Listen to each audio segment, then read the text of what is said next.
Dears welcome back to ആർക്കാനിക്സ്.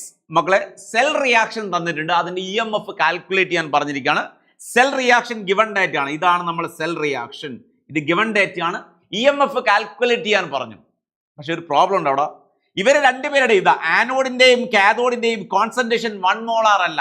1 molar ആണെങ്കിൽ E0 EMF ഈസിക്കലോ E0 cathode minus E0 anode ചെയ്തതിനെ. പക്ഷേ ഇവിടെ കോൺസെൻട്രേഷൻ 1 മോളാർ അല്ല. അതുകൊണ്ട് നമുക്ക് നേഴ്സിക്കേഷൻ ഉപയോഗിക്കണം. നമുക്ക് നേഴ്സിക്കേഷൻ ഉപയോഗിക്കാം. ഇതാണ് നമ്മൾ നേഴ്സിക്കേഷൻ.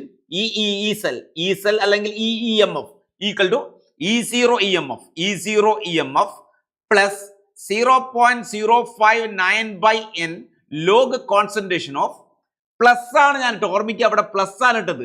പ്ലസ് ഇട്ടത് കൊണ്ട് log concentration of reactant by product ആണ്.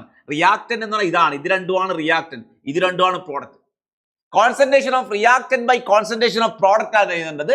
മക്കൾ ഓർമ്മിക്കേണ്ടത് റിയാക്ടന്റ് ഇതരം മെറ്റലുകളുടെ കോൺസെൻട്രേഷൻ എപ്പോഴും 1 ആയിരിക്കും. അയോണുകളുടെ കോൺസെൻട്രേഷൻ മാത്രം എഴുതിയാൽ മതി. മെറ്റലുകളുടെ കോൺസെൻട്രേഷൻ എപ്പോഴും എന്തായിരിക്കും? 1 ആയിരിക്കും. സോ അയോണുകൾ ആരൊക്കെയാ?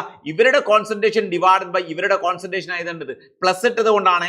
ഇനി മൈനസ് ഇട്ടാണെങ്കിൽ നേരെ തിരിച്ചെഴുതേണ്ടിയിരുന്നു. ലോഗ് കോൺസെൻട്രേഷൻ ഓഫ് റിയാക്ടന്റ് എന്ന് പറഞ്ഞാൽ Ag പ്ലസ് ആണ്. Ag plus square divide by Mg2 plus ഈ സ്ക്വയർ എവിടെ നിന്ന് വന്നു എന്ന് ചിന്തിക്കേണ്ട. സ്ക്വയർ എന്ന് പറഞ്ഞാൽ ബാലൻസ്ഡ് കെമിക്കൽ ഇക്വേഷൻ അവരെ കോഎഫിഷ്യന്റ് ആണ് 2. ഇനി നമ്മൾ നോക്കുക, ഇതാ ഈ EMF E0 EMF തന്നിട്ട് 3.17 ആണ്. 0.059/n എന്ന് പറഞ്ഞാൽ നമ്പർ ഓഫ് ഇലക്ട്രോൺ 2 ആണ്. 2 എങ്ങനെ കിട്ടി എന്ന് പറഞ്ഞാൽ മക്കൾ നോക്കുക, ഈ 2നെ ചാർജ് കൊണ്ട് മൾട്ടിപ്ലൈ ചെയ്യാം. 2നെ കോഎഫിഷ്യന്റ് ചാർജ് കൊണ്ട് മൾട്ടിപ്ലൈ. 2 × 1 2 ആണ്. സോ ഇവിടെയും 2 ആണ്. നമ്പർ ഓഫ് ഇലക്ട്രോൺ 2 ആണ്. ക്ലിയർ അല്ലേ? Mg2 പ്ലസിന്റെ ചാർജ് ലോഗ് Ag പ്ലസിന്റെ കോൺസെൻട്രേഷൻ എത്രയാ?